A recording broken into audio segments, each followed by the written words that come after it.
Hits 106, Greatest Hits Radio. Good morning. A marvelous Marvin. Honored to be talking to Butch Trucks, formerly the Allman Brothers, one of two drummers with the Allman Brothers.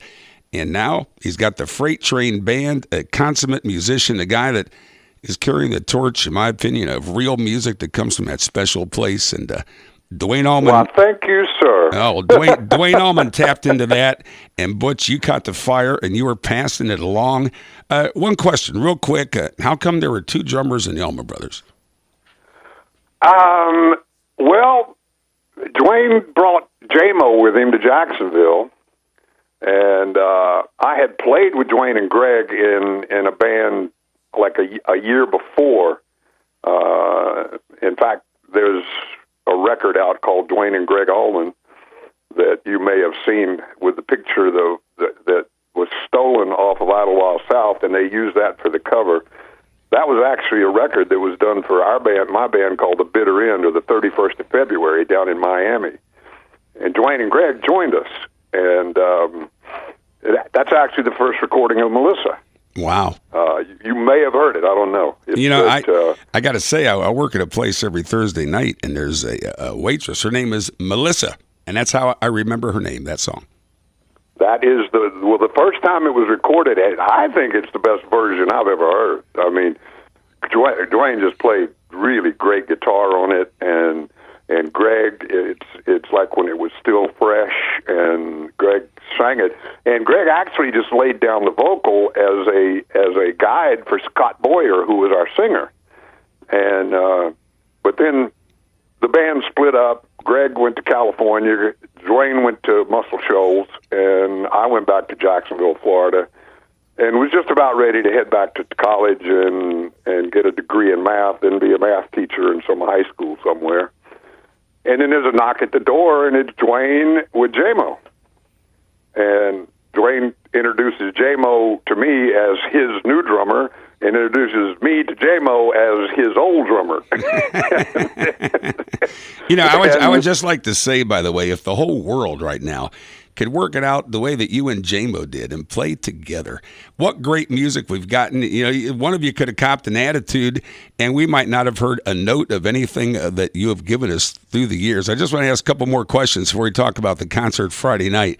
Where's the weirdest place you've been and then heard the radio song Ramblin' Man? I'm sure you've heard that all over the world. Where's like the weirdest place you go, I can't believe I'm hearing this song here? Oh, no. I wish we had never recorded that song. Whatever.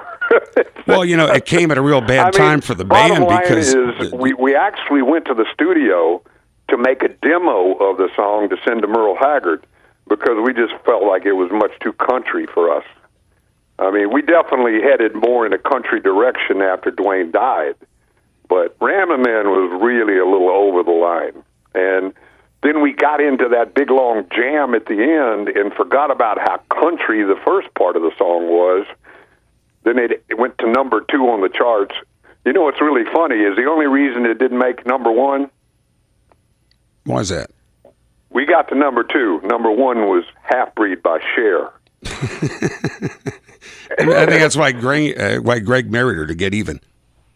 I don't know, but anyway, and I swear I have not played that song in 25 years. We just, it just got very old. Well, but again, to a lot of people, that is your calling card, because a lot of people that don't listen to, half-hour mountain jams will only know you from that song. And so that song it's your calling card all over the world. So where's the weirdest place? And I can appreciate a lot of different levels why that song, A, doesn't represent you, and why it's not even like a happy time in the band's history.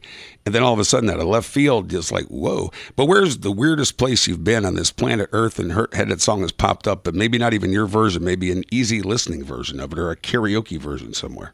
Oh God, yeah, I actually did get the weirdest one was in God forget the building. I think I was going to a lawyer's office or something in New York, and I got on an elevator, and there was like a Manavani version of Ramblin' Man, strings.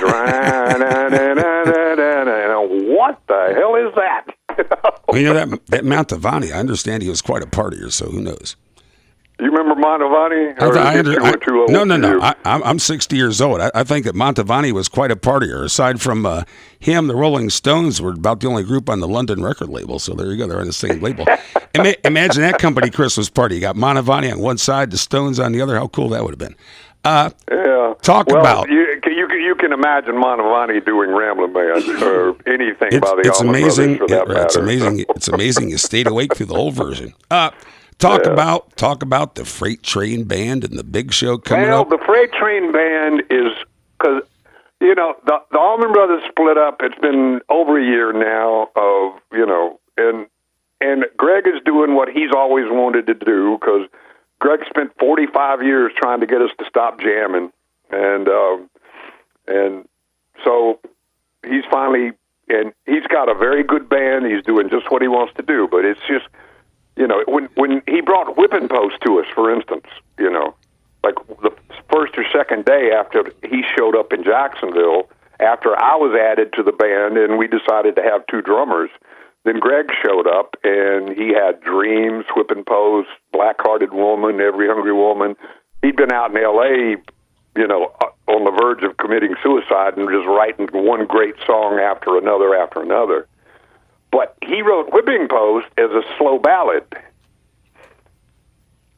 Yeah, we listened to it, and we're all going, boy, that's a hell of a song. But then Barry Oakley came up with that doon ditter ditter doon ditter ditter doon ditter ditter doon doon doon ditter, and it was really funny because he first started playing it, and I was standing there watching. We were at my house, and we were having first rehearsals after the six of us got together, and J-Mo kept trying to play that with Oakley, and it kept falling apart. And I listened to it a few times, and I knew what was going on because, like I say, I was classically trained. I could read music, and I knew that Barry was playing in 11/4. It's 1 2 3 1 2 3 1 2 3 1 2 1 2 3 1 2 3 1 2 3 1 2. It's in 11. So they finally fell apart one time, and I looked at J-Mo. I said, J-Mo, 3 3s and a 2. And they did it, and it worked, and they went, God damn, we're playing jazz. And that laid the groundwork for where we took Whipping Post. And, the thing is, Greg went right home and started packing his bag. Nice. Said he was going to go back to L.A., so I'm not going to have you guys ruining my music like this. Well, the funny thing is, coming from Greg and Dwayne's world at the time, it was all top 40 music, right? So songs are 3 minutes long. Bob Dylan does a 6-minute song. It's big news. So to do a 20-minute song, which would be nothing to Art Blakey or any of the jazz guys like Miles Davis, you combine those two worlds, and nobody had really done it in that way. Well, and of course, with your level of musicianship, no one had ever done that before. Well, that's what made us, I think, I'm still waiting for somebody to come along and raise the bar.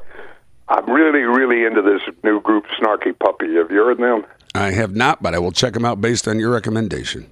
Check them out. It is something absolutely incredible. It's a combination of jazz and rock and roll, and they do it in such a way. The band is actually scattered all around the room, and they don't allow more than about 100 people in, and everybody in the room is wearing headphones. And it is unbelievable. Wow. It really is. I love that. It's like somebody taking, like that, because what we did with the Allman Brothers is we took what Cream did. Cream opened the door for taking blues and just improvising. But it was, what they did was pretty monodynamic, and they would play all on one key. It'd be one chord. Hey, Butch, before we listen to Crossroads, it's a great guitar solo. It's incredible, and it was brand new. But it was then what we did is J-Mo turned us on to Miles Davis and John Coltrane and Charlie Parker, and that's what we did. Is we took what Cream did and added jazz to it. So we added dynamics to it. And, and we were always changing and going from one place to another We'd build it to a peak and then just go someplace else. And what was so much fun about it is you never knew what was going to happen next. And, the great thing is, it's not just that you've mastered those different styles, but for me as a listener and listening all these years, what really attracts me and keeps me going back is the spirit of the music and the fun of creating it, the fire, as I call it, that Dwayne Allman had that most people on earth don't have. It spread to you guys, and you keep it alive. You keep it alive with the Freight Train Band. Tell us about what we're going to hear Friday night at the Capitol Theater. You're going to hear a lot. We're going to play 4 or 5 of the Allman Brothers tunes. We open every set with Hot Atlanta. Now, what you're going to hear that's different is the Allman Brothers had 2 lead guitar players, so, we were one of the first bands out there to play songs like Elizabeth Reed and Hot Atlanta and they have those 2 lead guitar lines. Well, the Freight Train has 3 lead guitars, so we're doing it with 3-part harmonies. We'll do Hot Atlanta and that da da da da da da da. Instead of just 2 guitar parts, there's 3 guitar parts. My son Vaylor, who's the little kid on the cover of Brothers and Sisters, is one of them, and Damon Fowler is another one, and then we've got a 21-year-old Florida State University senior by the name of Heather Gillis, gorgeous girl, who's the 3rd guitar player, and all 3 of them just smoke. And then Bruce Katz is on keyboards. Bruce has played with Greg forever and played with the Allman Brothers many, many times. Just an incredible keyboard player. And what's going to be really fun is I'm adding a percussionist this time around. So, it's just, I've tried playing with another drummer, and it just doesn't work. What happened with me and J-Mo was just rare. And, I can't really explain how it happened, but what you just kind of hinted at is how the Allman Brothers makes you feel. Yeah. The reason it makes you feel that way is because that's the way I feel, and that's the way everybody in that band felt. Because what we finally realized is if you're getting up there and you're playing for those people out there in the audience, you're not a musician, you're an entertainer. That's what Lady Gaga does. You put on a show.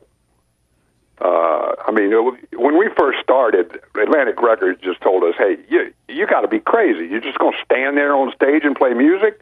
And they literally told us, said, get that blonde-headed kid out behind that organ and stick a salami down his pants and let him jump around the stage. And maybe you got a chance. And we just told him to go to hell because what we were playing, we were doing for ourselves. Music is very selfish. And if you're not doing it for yourself, then, like I say, you're not a musician, you're an entertainer. And there's nothing wrong with being an entertainer. There's a place for Lady Gaga. Right. There's a place for that. And what you're but talking don't about, call it music. Right. And what you're talking about to me, and this is where it turns into community, is you tap into the spirit that it comes from inside yourself. And what you're doing, you're sharing that real spirit with a room full of people, and it turns into a group experience, magical. And that's when buildings levitate. That's when anything is possible. Yep, that's when it gets magical. But it took us a year or so to do that. But we were on the road for a year or two, pretty much playing for ourselves, until it finally people started. Because the first time around, we started playing this stuff, and nobody had heard it before, and. It was kind of weird. It wasn't weird. It was great. But what we used to do is we'd get in front of an audience. I remember our first trip to Detroit, we opened for Iggy Pop. And you can imagine an Iggy Pop audience, what they would think of the very first time they heard the Allman Brothers. A lot of different energy levels going on there. And I remember that Leonard Skinner used to get booed all the time when they first started playing Freebird because they were playing in bars where people wanted to dance. Nobody wanted to hear that. Well, whatever happened. It's one reason I don't like being called a Southern rock band, because what we played and what Leonard Skinner played are not related. Not even close. But I was just talking about the music. But I always like to say this: in Hibbing, Minnesota, Bob Dylan is a local artist. And Bob Dylan! I sing Highway 61 on. If you can call it singing, it's but it's really fun. I have a lot of fun. In fact, I got a funny story. Last time that we were at the Capitol Theater, and that's what we're talking about here, is July 22nd. We're playing at the Capitol Theater. Butch Butch Trucks and the Freight Train Band and the Reese Brothers, and we played there last year, New Year's Eve, and that was the first tour where I sang that Highway 61, and I was so hoarse I couldn't even talk. And Heather is a really good singer, and she kept telling me, Butch, drink water, drink a lot of water, and that will. And so I chugged down about 4 bottles of water, walked on stage, and started playing. And about a half an hour before midnight, I had to pee like a racehorse. I thought I was going to die. And I had to sit back there, and starting at 11:30, I was the one watching the clock. So at midnight, I could count down 10, 9, 8, 10, and then we do Old Lang Syne. And I'm telling you, I thought they were going to have to put me in the hospital. You know, I do recall all the years of being in the band, I have never had to leave the stage to go to the bathroom. That was really something I'll never forget. And I do recall that. I do recall that was a very quick version of Old Lang Syne. You know, you were there, huh? Good news is, Butch, you sounded great. Bad news is you pissed yourself. But you take what you can get. No, I didn't, but I almost did. I'm gonna be pissing myself with excitement and fun. Friday night, 22nd, Butch Trucks, the Freight Train Band. I can't wait to see you and hear you again. I love music, and again, you are carrying the torch of real music that the first person that ever created music has passed on down through the centuries, and it's a very special gift that you have, Butch, and to be a part of that. And to be talking to you right now is a great honor, and I thank you for spending some time with us this morning. Can't wait for Friday night, Capitol Theater, downtown Clearwater. God bless you, Butch. You got it. Take care, Marvin. Thank you, my friend. I will see you then. I'm looking forward to it. I'm doing the stage announcements at Friday night, so hopefully I get a chance to say hi to you. Oh, good. I'll be there. I'll meet you in the restroom. I'm drinking water right now. Okay. I'll see you later. I'll see you later, Marv. Nice talking to you. Did drinking water help the singing, by the way? Did it help you? Do what? Did drinking the water help you with your singing and the hoarseness? Oh, yeah, it did. Yeah, until I about pissed myself. Hey, you got to do it just for the intermission, I guess is the way to make that work, or 10 minutes for intermission. Anyway, God bless you, Butch. I'll talk to you. See you Friday. Thanks. You got it. Take care. Bye-bye. Bye-bye.